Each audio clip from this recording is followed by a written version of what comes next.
Excuse me. হ্যাঁ হ্যাঁ নীল বলো। আরে তুমি হঠাৎ এই সময় কেন ফোন করেছো? আমি এখন ডিউটিতে আছি। আরে বাবা দরকার আছে তাই ফোন করেছি। আমি কি করে জানবো যে তুমি ডিউটিতে ছিলে? এবার বুঝা গেছে তো? ফোনটা রাখো এবার। আরে বাবা তুমি বড্ড অদ্ভুত তো। আমি ফোন করেছি আর তুমি আমাকে মেজাজ দেখাচ্ছ। বেকার কেন ঝগড়া করছো আমার সাথে? এই শোনো, আমি কোনো মেজাজ দেখাচ্ছি না। আমার গলাটাই এরকম, মেজাজ দেখানোর মতন, রাগ দেখানোর মতন হয়েছে। না হয়নি। এই নীল শোনো, আমার এখন তোমার সাথে কথা বলে সময় নষ্ট করার কোনো ইচ্ছে নেই। আমি এখন কাজে আছি। আচ্ছা আমার সাথে কথা বলা মানে সময় নষ্ট, তাই তো? না মানে আমি সেভাবে বলতে চাইনি তোমায় কথাটা। তুমি না একটু কম কাজ করো। বেশি কাজ করে করে না তোমার মাথাটা পুরো খারাপ হয়ে যাবে, বুঝলে তো? ভালো হয়েছে। এসির ঘরে বসে চুল ঠিক করার চেয়ে কাজ করে মাথা খারাপ হওয়া অনেক ভালো। এই যাও তো, তোমাকে ফোন করাটা আমার ভুল হয়েছে, ফোনটা আমি রেখে দিচ্ছি। ওকে? এই নীল নীল সরি সরি সরি, আর বলবো না। আচ্ছা বলো কি কারণে ফোন করেছো, বলো। ওই আসলে বৌদির রিপোর্ট এসেছে। ও হ্যাঁ হ্যাঁ নীল, আমি ফোন করব করব করে আমার মাথা থেকেই বেরিয়ে গেছে, ফোন করা হয়নি। দিকে কংগ্রাটসও জানাতে পারিনি। আমি সব খবর পেয়েছি বুঝলে। ঠাম্মু কাল সকালবেলায় আমাকে ফোন করে জানিয়েছে দি রিপোর্ট পজিটিভ। আমি খুব খুশি হয়েছি। যেমন খুশি হয়েছি তেমন একটু একটু মন খারাপও আছে।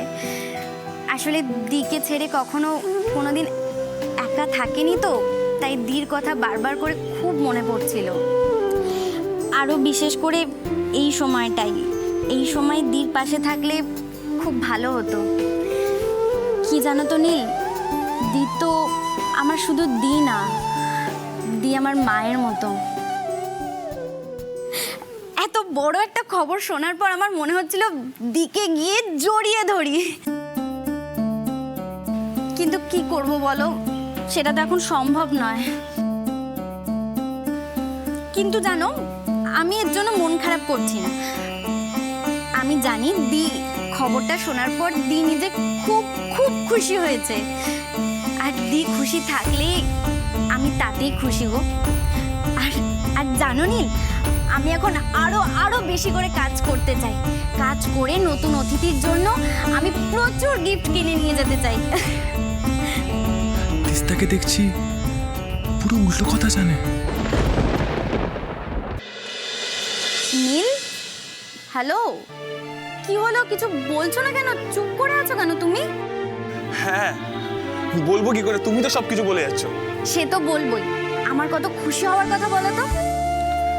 তিস্তাকে এখন সত্যিটা বলা মানে অত দূর থেকে নতুন কাজ ছেড়ে চলে আসবে, এত বড় ক্যারিয়ারে অপরচুনিটি ছেড়ে চলে আসবে।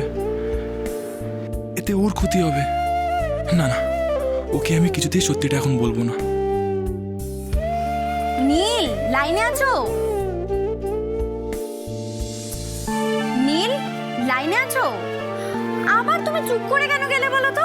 হ্যাঁ না না না না বলো, আমি শুনছি।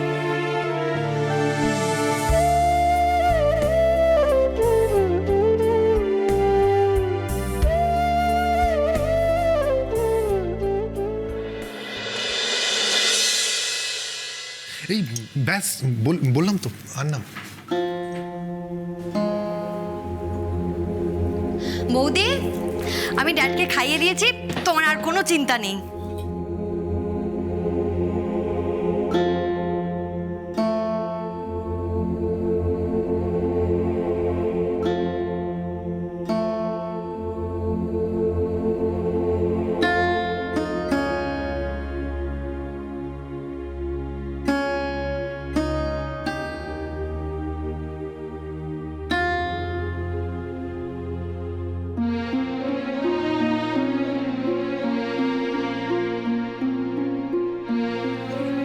কি ব্যাপার, তোমরা তো কেউ খাচ্ছই না?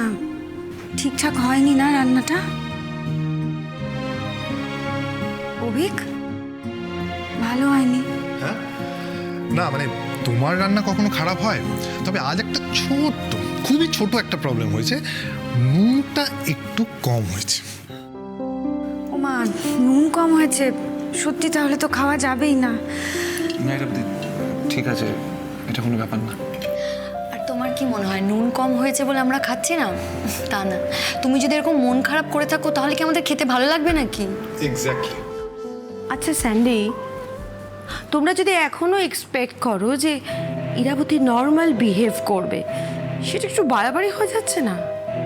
এত কিছু কাণ্ড হওয়ার পর ওরও তো ডিপ্রেশন হতে পারে, ওরও তো টেনশন হতে পারে, ও তো একটা মানুষ।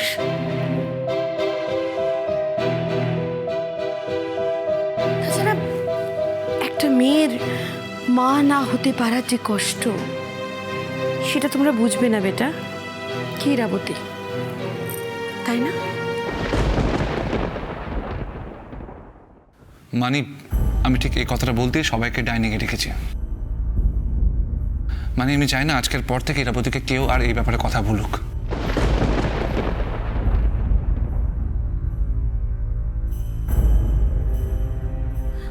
ওকে বেটা, আমরা না হয় কেউ কোনো কথা বলবো না, বাট এই ঘটনাটা তো পাঁচকান হবে, আর তখন তো পাঁচজনে পাঁচ রকম মন্তব্য করবেই। সেটা সেটা তো এড়ানো যাবে না। ইরাবতীকে এই কষ্টটা তো সহ্য করতেই হবে, তাই না?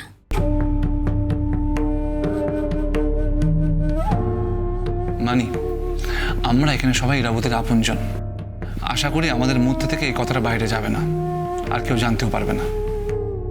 মিস্টার চ্যাটার্জি, এই ব্যাপারটা লুকোতে কেন চাইছেন? যা সত্যি তা তো সত্যি। এটা নিয়ে উনি কি লজ্জা পাচ্ছেন? উনি কি ভয় পাচ্ছেন সমাজকে? কে কি বলবে সেই কথা ভাবছেন? মানে আমি নিজে ইরাবতীকে নিয়ে ডক্টরের কাছে যাব, নিজেকে পুরোটা বুঝবো, কথা বলবো ডক্টরের সাথে। আর উনি যদি কোনো অল্টারনেটিভ ওয়েজ না বলতে পারে, তাহলে আমি তো বলেছি আমি ইরাবতীকে নিয়ে বিদেশে যাব। আর তুমি তো জানো আমি এত সহজে হার মানি না। তাছাড়া এমনিতেও আকাশ ইরাবতীর সমস্ত রিপোর্ট বাইরে পাঠিয়ে দিয়েছে, আজকালের মধ্যে উত্তর পেয়ে যাবে।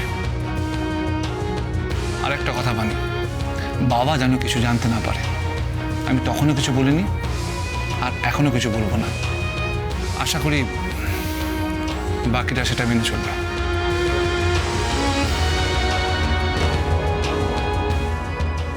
আবার একটা মিথ্যে। এইভাবে একটার পর একটা মিথ্যে আমার যন্ত্রণা বাড়াচ্ছে মিস্টার চ্যাটার্জি। কেন বোঝাতে পারছি না আপনাকে? আমার অপমানিত লাগছে। যেদিন সত্যিটা বাবা জানবেন, সেদিন কি করে আমি বাবার চোখের দিকে তাকাবো? ডোন্ট ওয়ারি ব্রো, তুমি যেটা চাও সেটাই হবে।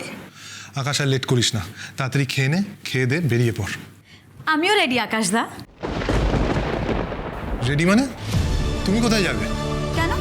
দিয়ের সাথে। আমি তো এতদিন সবটা সামলেছি। হ্যাঁ সামলেছ, কিন্তু এখন থেকে আকাশই সব সামলাবে।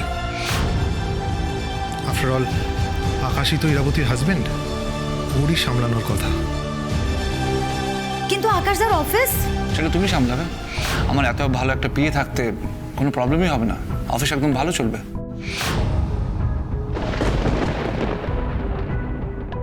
কি হলো ইরাবতী, এখন মন খারাপ করে আছেন?